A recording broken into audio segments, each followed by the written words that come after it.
어니스트 해밍웨이는 20세기를 대표하는 세계적인 문학가입니다. 대표작으로는 누구를 위하여 종은 울리나, 무기여 잘 있거라, 킬리만자로의 눈, 노인과 바다 등이 있습니다. 모두가 영화로도 만들어졌던 유명한 작품들입니다. 그 중에 노인과 바다는 해밍웨이에게 노벨 문학상과 퓰리처상을 수상하게 한 작품입니다. 한때는 잘 나갔지만 지금은 혼자 외롭고 가난한 어부로 살아가는 산티아고라는 노인이 바다로 나간 지 84일 만에 낚시로 큰 청새치 한 마리를 잡습니다. 긴 사투 끝에 노인은 결국 그 고기를 배에 단단히 결박하여 매달고 부두로 돌아오게 됩니다. 그런데 피냄새를 맡고 몰려든 상어떼가 고기를 습격합니다. 노인은 또 죽을 힘을 다해 고기를 뜯어먹는 상어떼와 싸우느라 너무 힘든 시간을 보내고 완전히 기진맥진한 상태로 겨우 부두로 돌아옵니다. 하지만 남은 거라곤 살점은 상어떼에게 다 물어뜯기고 앙상하게 남은 고기뼈와 너덜너덜 찢겨져 버린 자신의 손뿐이었습니다. 그런 상태로 돌아온 노인은 혼자 사는 집에 들어가 깊은 잠에 빠진다고 하는 내용입니다. 인생이란 것이 이렇게 뭔가를 위해 목숨을 걸고 투쟁하지만 결국은 아무런 성과도 없이 그저 앙상한 뼈조각만 남게 되는 허무하고 승산 없는 투쟁이라고 하는 것을 보여주는 작품입니다. 그 작품으로 그는 많은 부와 명성을 얻었지만 결국 나는 전류의 흐름이 그치고 필라멘트가 끊어진 전구처럼 고독하다라는 유서를 남기고 62세의 나이에 엽총을 입에 물고 방아쇠를 당겨 자살로 생을 마감합니다. 전도서는 다윗의 아들 예루살렘 왕 전도자의 말씀이라는 말씀으로 시작합니다. 전도자라는 말은 히브리어로 코헬렛이라고 하는데 두 가지의 뜻이 있습니다. 참회하는 영혼이라는 뜻과 거두어들여진 영혼이라는 뜻입니다. 그런데 이 두 가지 뜻이 다 저자인 솔로몬에게 해당됩니다.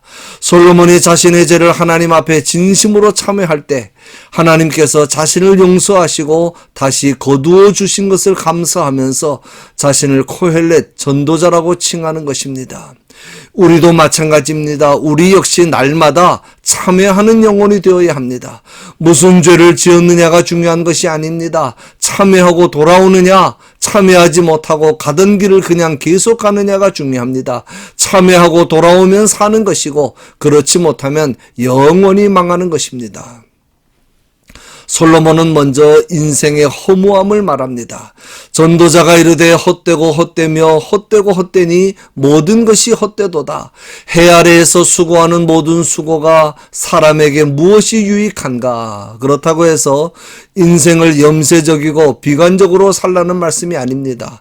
우리는 인생에 대해 생각할 때 반드시 두 가지를 생각해야 합니다.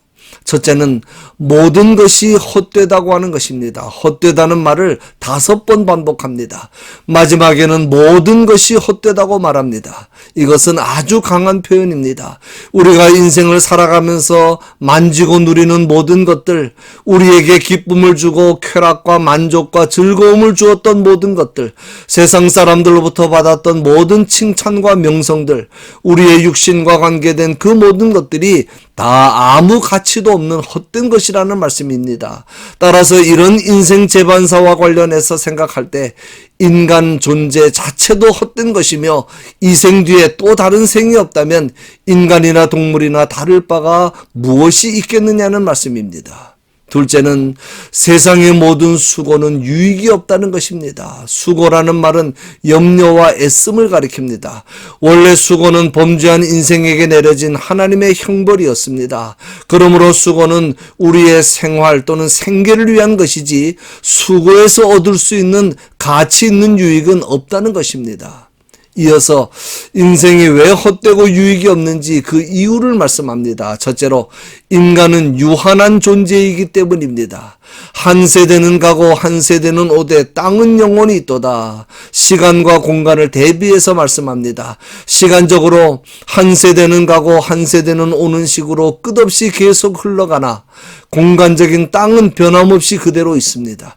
변하는 인생과 불변한 땅을 대조하면서 인간의 유한성을 설명하는 것입니다. 둘째로 만물의 순환 때문입니다. 세 가지 순환을 말씀하는데 태양과 바람과 물의 순환입니다. 해는 뜨고 해는 지되 그 떴던 곳으로 빨리 돌아간다고 말씀합니다. 태양은 아침에 동쪽에서 떴다가 저녁에 서쪽으로 지는 단순한 반복을 거듭합니다. 운행의 무료함과 무상함만을 인생에게 안겨줄 뿐입니다. 바람의 순환도 마찬가지입니다. 바람이 동서남북 이리저리 마구 불다가 다시 순환 회로에 따라 되돌아가는 것도 대단한 일 같지만 끝없는 지루한 반복일 뿐 인생의 행복에 도움이나 유익을 주지 못합니다. 물의 순환 역시도 강물은 끊임없이 흘러 바다로 들어가는데 바다는 채워지지 않습니다. 바닷물이 다시 수증기가 되어 하늘로 올라갔다가 비가 되어 내리면 다시 강을 통해 바다로 들어갑니다. 똑같은 일이 계속 반복되는 것입니다. 인생이 헛된 이유 셋째는 인간 수고의 반복 때문입니다. 모든 만물이 피곤하다는 것을 사람이 말로 다 말할 수가 없나니 눈은 보아도 족함이 없고 귀는 들어도 가득 차지 아니하도다. 앞에서 말씀한 자연 만물의 순환처럼 인간의 수고도 똑같다는 것입니다. 아무리 몸이 피곤할 정도로 많은 수고를 해도 만족하지 못하기 때문에 인생은 헛되고 유익이 없다는 것입니다. 인간의 감각 중에서 특별히 눈과 귀를 시각과 청각을 예를 들어 말씀합니다.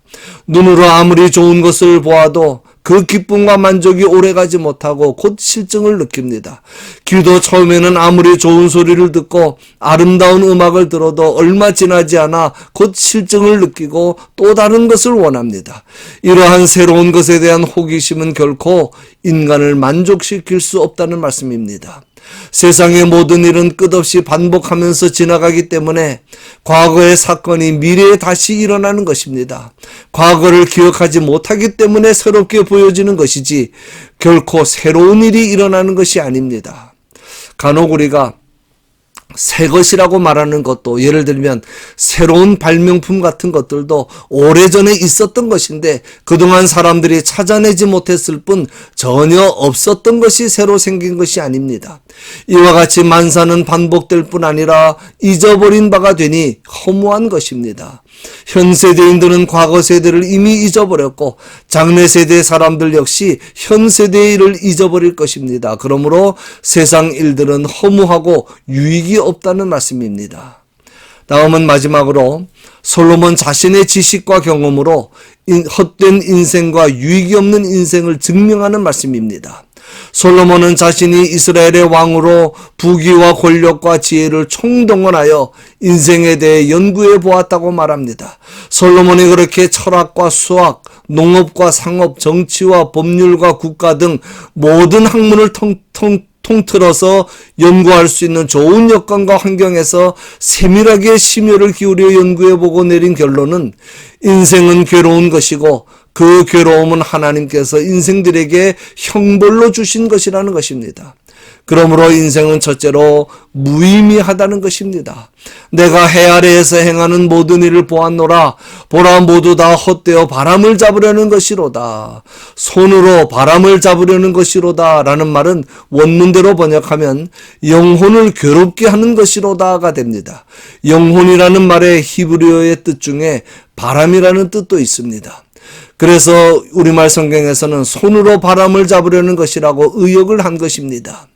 해 아래에서 행하는 인생의 모든 일은 죽도록 수고하고 결국 남는 것은 영혼의 고통뿐 손에 잡히는 것이라고는 마치 바람을 잡으려는 것처럼 아무것도 없다는 것입니다.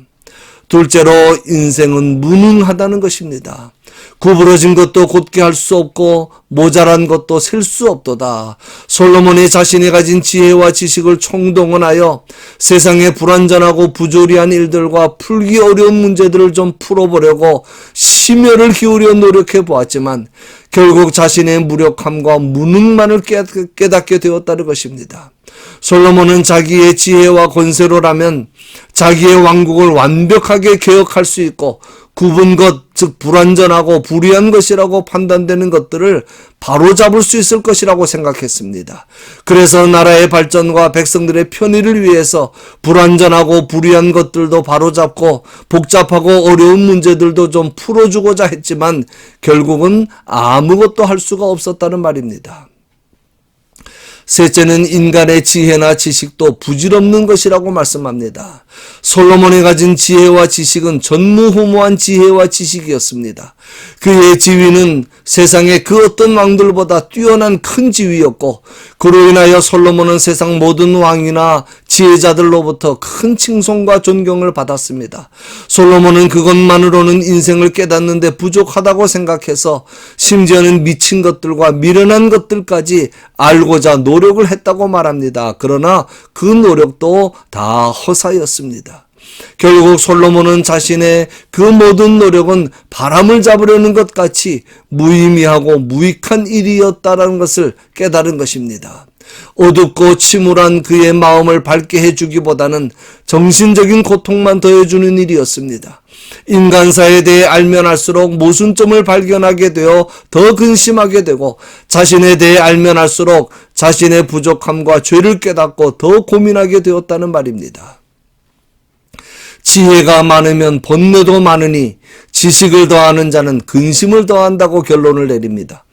여기에 지혜와 지식은 하나님을 떠난 인간적인 지혜와 지식을 말합니다. 그런 지혜와 지식은 인간에게 참 만족과 행복을 누리게 하지 못하고 오히려 번뇌와 염려와 근심만을 더하게 한다는 것입니다. 결론입니다. 그러므로 우리는 하나님께서 주시는 참된 지혜와 지식을 가져야 합니다. 여호와를 경외하는 것이 지혜와 지식의 근본이라고 했습니다. 지혜와 지식의 근본은 둘 다 여호와를 경외하는 것입니다. 경외한다는 것은 두려움으로 공경한다는 뜻입니다. 하나님을 두려워하는 자는 교만하지 않습니다. 자기가 다 아는 척, 자기가 가장 잘 아는 척, 자기만 가장 바르고 깨끗한 척 무례하고 방자한 언행을 하지 않습니다. 하나님께서 주시는 지혜와 지식으로 겸손하게 살아갑니다. 우리 모두 이러한 삶으로 겸손하게 주님만 높이며 살아갈 수 있기를 바랍니다. 그리하므로 짧은 우리의 인생을 헛된 인생이 아닌 가치 있고 보람 있게 살아가시는 저와 여러분이 다 되시기를 주님의 이름으로 간절히 축원합니다.